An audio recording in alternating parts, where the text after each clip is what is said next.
कधीकधी असं वाटतं ना की समोरच्या माणसाच्या मनात काय चाललंय हे आपल्याला कळायला हवं होतं. लोकांना खऱ्या अर्थाने समजून घेणं हे खरेच एखाद्या सुपर पॉवरसारखं आहे.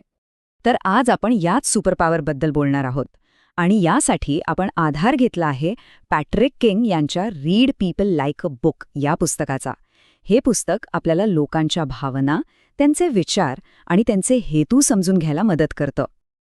आयुष्यात कधी ना कधी आपल्याला सगळ्यांनाच असं वाटतं की अरे, समोरची व्यक्ती नेमकं काय विचार करत असेल, तिच्या मनात खरंच काय चाललंय हे आपल्याला समजलं तर किती बरं होईल.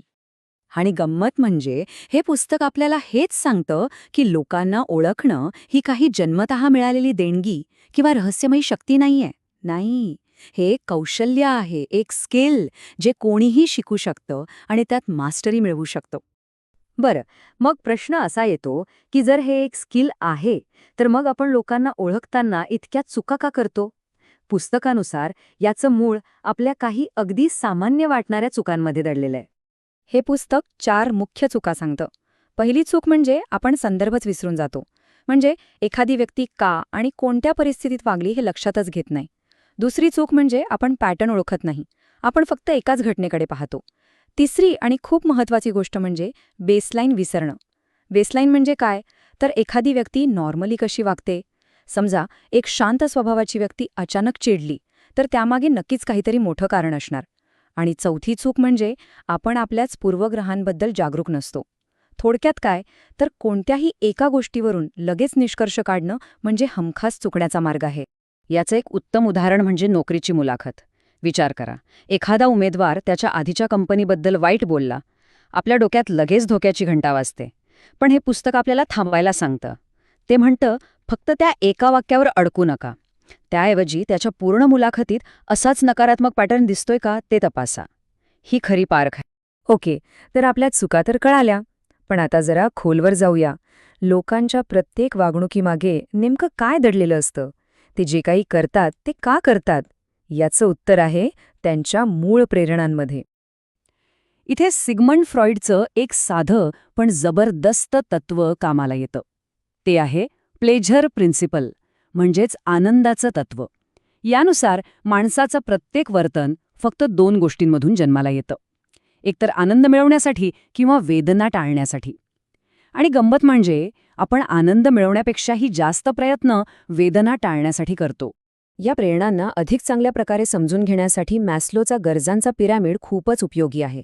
तो आपल्याला दाखवतो की आपल्या गरजा आणि प्रेरणा कशा टप्प्याटप्प्याने बदलतात. बघा, जोपर्यंत आपलं पोट भरलेलं नाही, डोक्यावर छप्पर नाही, म्हणजे शारीरिक गरजा पूर्ण होत नाहीत, तोपर्यंत कोणी नोकरीच्या सुरक्षिततेचा विचार करेल का? नाही.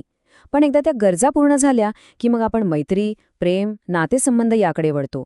आणि या सगळ्याच्या वर, पिरॅमिडच्या टोकावर आहे आत्मवास्तविकीकरण, म्हणजे आपल्या आयुष्याचा खरा अर्थ शोधणं. चला, आता आणखी एक पाऊल पुढे टाकूया. आपल्या मनात अशा काही लपलेल्या अजाण शक्ती असतात, ज्या आपल्या वागण्याला नियंत्रित करतात. आणि आपल्याला त्याची पुसटशी कल्पनाही नसते. याबद्दल प्रसिद्ध मनसशास्त्रज्ञ कार्ल युंग यांनी द शॅडो नावाची एक भन्नाट संकल्पना मांडली.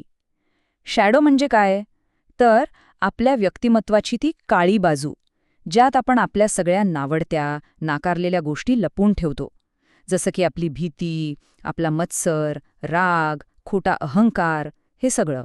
आणि या शॅडोला दाबून ठेवणं म्हणजे समुद्रातल्या बीच बॉलला पाण्याखाली दाबून ठेवण्यासारखं आहे. तुम्ही कितीही जोर लावला तरी काय होतं? तो बॉल कधी ना कधी उसळून वर येतोच. अगदी तसंच आपल्या स्वभावाचे हे दडपलेले भाग, ते कधीतरी कुठेतरी आपल्या वागण्यातून नकळतपणे बाहेर डोकावतातच. आणि याचंच एक रूप म्हणजे प्रोजेक्शन. प्रोजेक्शन म्हणजे काय? तर आपल्या शॅडोमधले नकोसे गुणधर्म आपण दुसऱ्यांवर टाकतो.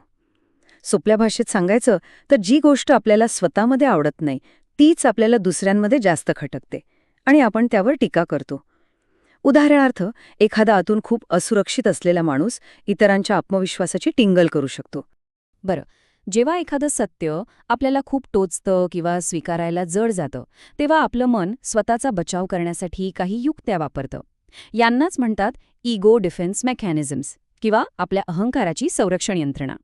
यातले 2 अगदी कॉमन प्रकार म्हणजे डिनायल आणि रॅशनलायझेशन. डिनायल म्हणजे सरळ सरळ नकार देणे, म्हणजे एखादी वाईट गोष्ट घडलीच नाही असं वागणं. आणि रॅशनलायझेशन म्हणजे समर्थन करणं, आपल्या चुकीच्या वागण्याला योग्य ठरवण्यासाठी कारणं देणं. कोल्ह्याला द्राक्षे आंबट ही म्हण आठवतेय? तेच हे रॅशनलायझेशन. तर मग ह्या सगळ्या ज्ञानाचा आपण प्रत्यक्ष आयुष्यात वापर कसा करणार? चला आता एक प्रॅक्टिकल टूलकिट बघूया, जे आपल्याला लोकांना ओळखायला मदत करेल. तर पुढच्या वेळी जेव्हा आपण कोणाला तरी समजून घ्यायचा प्रयत्न कराल, तेव्हा ही चेकलिस्ट लक्षात ठेवा. 1.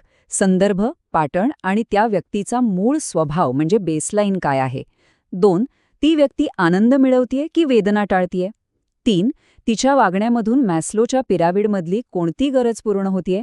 आणि 4. ती व्यक्ती कोणत्या गोष्टींचं प्रोजेक्शन करतीये किंवा कशापासून स्वतःचा बचाव करतीये. ह्या 4 प्रश्नांची उत्तरं शोधलीत की समोरच्या व्यक्तीचं आतलं जग तुम्हाला दिसायला लागेल. आता ही सगळी साधनं आपल्या हातात आहेत. पण एक शेवटचा प्रश्न. यांचा वापर करून आपण सगळ्यात आधी कोणाला समजून घेण्याचा प्रयत्न केला पाहिजे? इतरांना की कदाचित स्वतःलाच? विचार करायला लावणारा प्रश्न आहे, नाही का?